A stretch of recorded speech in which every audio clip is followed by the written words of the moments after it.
¿Cuál es la función del Parlamento andino y cuál es el rol que cumple cada parlamentario en el funcionamiento de este órgano?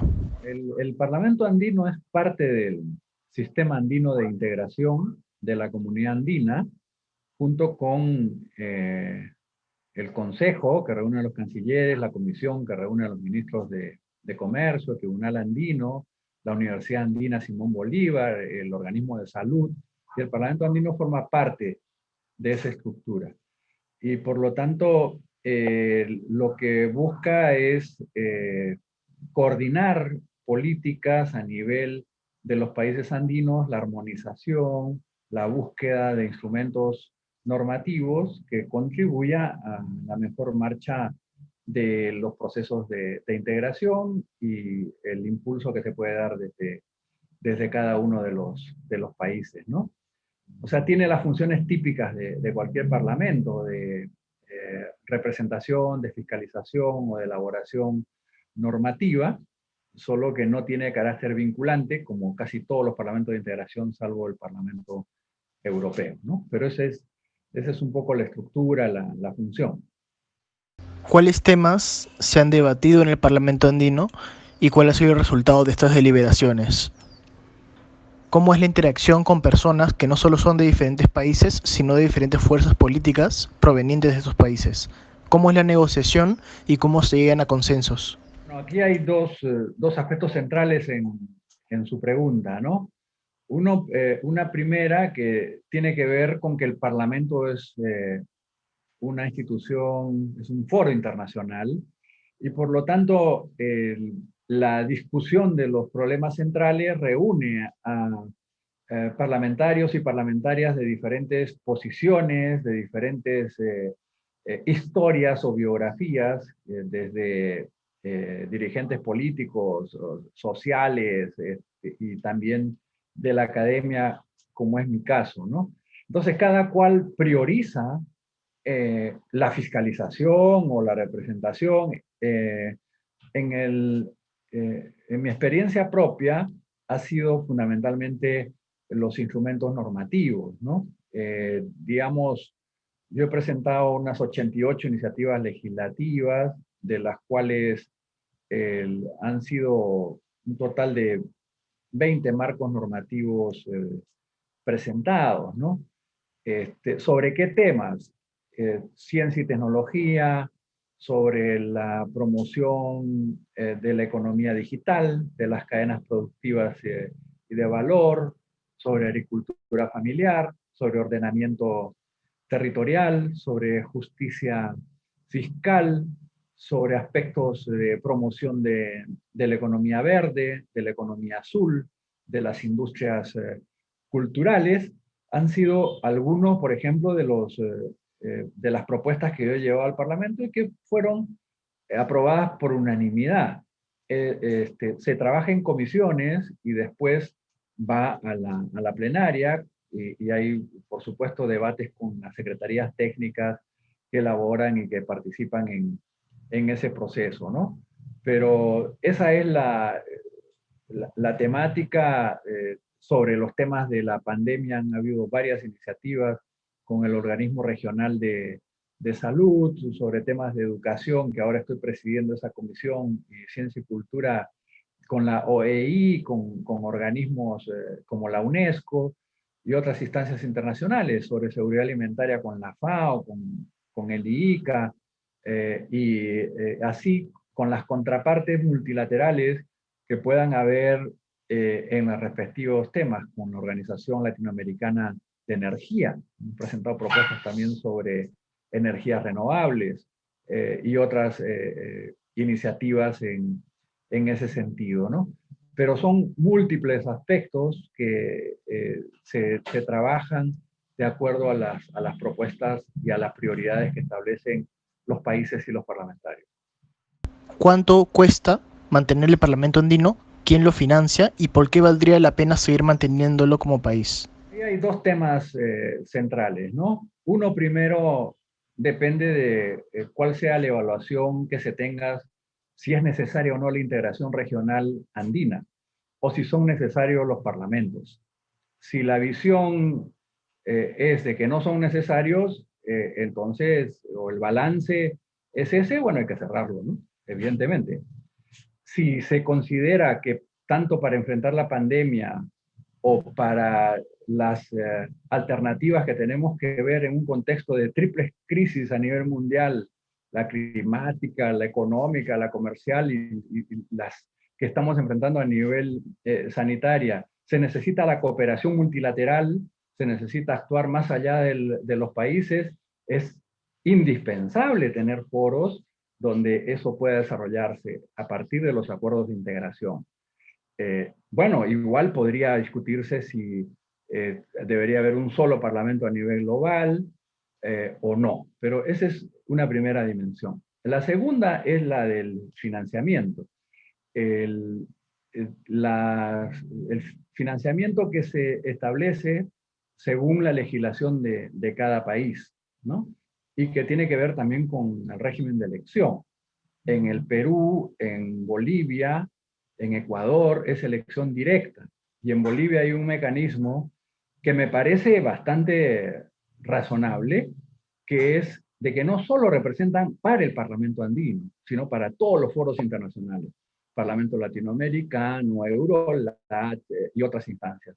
Y yo creo que ese sería el ideal, que haya una elección, que esta elección que se hace, que vamos a tener ahora, que es por votación directa a nivel nacional, pudiera encomendar a esos parlamentarios no solo la representación en el foro andino, sino en otros foros. Entonces, en el Perú, ¿cómo es? En el Perú depende del presupuesto de la República y funciona exactamente como un parlamentario nacional en términos administrativos, en términos financieros y logísticos. Varios de los candidatos al Parlamento andino son o excongresistas o postulantes también a la vicepresidencia de las listas presidenciales. Esta experiencia legislativa, ¿cómo ayuda a la labor del parlamentario dentro de este órgano? Bueno, ahí hay de todo, pues, como en la viña del Señor, ¿no? O sea, es como en los parlamentos nacionales, como en toda institución. Es decir, uno puede identificar parlamentarios que tienen una labor descollante, que rinden cuentas a la ciudadanía y que trabajan y que tienen las credenciales para una representación nacional y para una representación, en este caso, internacional. Y hay otros que no necesariamente. Ahora, uno diría, en mi caso, por ejemplo, de la academia, en la elaboración de normas, tiene que ver con estudios, se puede mostrar, y bueno, nosotros rendimos cuenta cada semana y sistemáticamente de lo que hacemos. Y los que nos eligieron y la población en general podrá fiscalizar y podrá hacer su balance. Hay otros que no priorizan la acción normativa, sino la fiscalización de cómo funcionan los organismos de integración, de cómo operan, etc. Entonces, es igual, ¿no? O sea, la selección para quienes representan a candidatos al Congreso o al Parlamento andino lo hacen los partidos y las organizaciones políticas por los mecanismos que tienen establecidos, ¿no? Entonces, ya ahí es lo mismo que también en los parlamentos nacionales. Depende a quiénes ponen, a quienes sugieren y quienes finalmente son elegidos por la ciudadanía. Pero así como puede haber sinergias entre tener experiencia y volcarla en un ámbito internacional, si fueran desde el Parlamento Nacional primero, o desde la academia o de otras instancias, puede, si no tienen esos antecedentes o formaciones, no resultar tampoco en algo que sume necesariamente a una labor esencial y potencial. ¿Cuáles son las limitaciones que se identifican en el Parlamento andino y cómo haría para mejorarlas y contribuir a su mejor funcionamiento? En el Parlamento andino, en el Parlamento centroamericano, en el Parlamento de Mercosur, la limitación es que no tienen un carácter vinculante las normas. Por lo tanto, no es de cumplimiento obligatorio. A diferencia de una resolución del Tribunal Andino, que sí es de cumplimiento obligatorio en toda la comunidad andina, en los países de la comunidad andina, las resoluciones del Parlamento no necesariamente. Entonces, ¿qué cosa es lo que hay que hacer? Primero, buscar que desde la Secretaría General de la Comunidad Andina o desde nuestros representantes cancilleres o ministerios de comercio lo lleven y en el ámbito de la Comunidad Andina se apruebe. Entonces eso automáticamente sería cumplimiento obligatorio. O la implementación a través de los parlamentos nacionales de esa normativa y por lo tanto tendría ya un cumplimiento a nivel nacional. Entonces yo creo que ese es un cambio que se podría hacer. Los parlamentarios andinos podrían estar, yo diría hasta con voz y con voto en alguna de las comisiones como la de Relaciones Exteriores, la de Comercio Exterior y otras, ¿no? Y claro, en el óptimo debería ser que las decisiones del Parlamento andino sean vinculantes, así como es en Europa, el Parlamento Europeo, para que se pueda replantear con otras características la acción del Parlamento.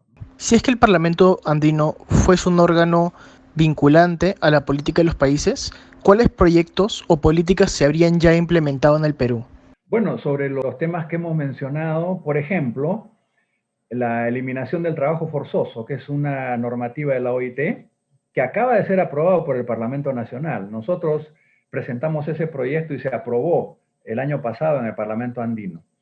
Esas iniciativas nosotros las hemos presentado siempre al presidente del Congreso, a las comisiones correspondientes, sobre los temas de cambio climático, sobre la promoción de ciencia, tecnología, la transformación digital, sobre las industrias culturales. O sea, hay un conjunto de normativa, por lo menos las que hemos presentado y se han aprobado, que podrían ser de inmediata aplicación en el país. Nosotros cumplimos con enviar a la mesa directiva del Congreso las propuestas y señalamos incluso, no importa quién lo presente, ¿no? Con tal que se apruebe, si es que se considera relevante para el desarrollo nacional, ¿no? Pero esas son las modalidades, las iniciativas, y hay un conjunto de temas en las cuales estos aspectos han sido aprobados, armonizados a nivel regional y que podrían tener un impacto relevante, ¿no?, para nuestros países. ¿Cómo reacciona el Parlamento andino y cuál es su rol en tratar con crisis democráticas en países como Bolivia, Chile, Perú en los últimos años? En los elementos constitutivos del Parlamento andino está el fortalecimiento o el respeto a la democracia, ¿no?, de los distintos países. Al mismo tiempo, hay principios como el de no intervención en los asuntos internos de otros países, la solución pacífica de las controversias, y evidentemente en estos temas lo que tenemos nosotros es las diferencias según las familias políticas que participan en el Parlamento andino, ¿no? Entonces, evidentemente hay quienes justifican determinadas posiciones, determinadas acciones, hay quienes la cuestionan y, como en todo parlamento, por la correlación de fuerzas de mayoría y minoría, terminan aprobándose, pero o rechazándose, ¿no? Pero en general han habido diferencias, por supuesto, en estos temas. Cuando se presentó la crisis en Bolivia, la crisis en Perú, los problemas en Chile, los problemas que hay en Colombia de violencia y otros que se han manifestado, la crisis en Ecuador por el respeto o no de los mecanismos electorales y las normas que están establecidas, etcétera, ¿no? O sea, esos son temas donde fundamentalmente hay diferencias según las posiciones, no solo de los países, sino de las corrientes ideológicas y políticas que están presentes en el Parlamento. Pero hay otros temas donde, por ejemplo, pese a esas diferencias, las propuestas que, por ejemplo, he formulado en temas que he mencionado, han sido aprobados por unanimidad. Entonces, sí hay posibilidad de formar consensos, y en los temas más político-ideológicos es donde tiende a haber mayor división o fragmentación, como en cualquier congreso del mundo, ¿no? Tomando en cuenta los temas que se tratan en el Parlamento andino y la viabilidad de propuestas, ¿a cuáles propuestas deberíamos tomar en cuenta para definir nuestro voto por el Parlamento andino en estas elecciones? Bueno, aquí tiene que ver también con la propuesta que se le hace de manera integral al país, ¿no? Es decir, ¿Qué planteo para la economía nacional, para la sociedad, cómo resolver los problemas centrales? ¿Y cuál es mi posición internacional? Es decir, ¿qué postura tengo yo frente a la integración regional? Porque, por ejemplo, hay quienes legítimamente consideran que la integración regional está en crisis y en realidad es un costo, es una rémora, ¿no? Y que no deberíamos priorizarla. Y más bien lo que habría que es hacer TLCs con Estados Unidos, con Europa, con las naciones más desarrolladas y priorizar ese tipo de inserción con esos países. Entonces, yo creo que el qué hacer con el Parlamento andino, qué hacer con los países andinos, va a depender de la posición que tengan los partidos, aunque como sabemos por la crisis de los partidos, muchas veces son vientres de alquiler o no tienen una cohesión política, una cohesión ideológica o una cohesión programática, ¿no? Entonces yo creo que tenemos que ver los programas, las trayectorias, las experiencias no solo las promesas, ¿no? Por eso yo creo que una forma también de evaluación es qué ofrecieron para el Parlamento Nacional o andino, qué hicieron durante su gestión. Y eso es, yo creo que es una obligación de dar cuentas al país, por lo menos en mi caso lo tratamos de hacer para que la población evalúe y juzgue, ¿no? ¿Usted qué le diría a aquellas personas que piensan viciar su voto o votar en blanco por el Parlamento andino porque son de la idea de que es un órgano que no funciona? Bueno, yo respetaría su decisión y no les trataría de convencer de nada. O sea, si consideran que no vale la pena, pues que hagan lo que consideren conveniente y voten en blanco o viciado, ¿no? Es una opción también. Pero el tema es que cuando se vota de esa manera, se favorece a quien tiene relativamente más votación. Eso también que lo evalúe, ¿no? Porque por la cifra repartidora terminan dándole más parlamentarios, se termina inflando y multiplicando el peso que tiene una votación menor. Eso pasó en el Congreso Nacional y pasó en el Parlamento Andino, donde una fuerza tuvo 3 parlamentarios de los 5. Entonces, yo, respetuoso de la decisión y de la evaluación que cada cual hará, pero también que se consideren cuáles son esas consecuencias, ¿no? Yo no me atrevería a pedirles que hagan un cambio si tienen esa visión.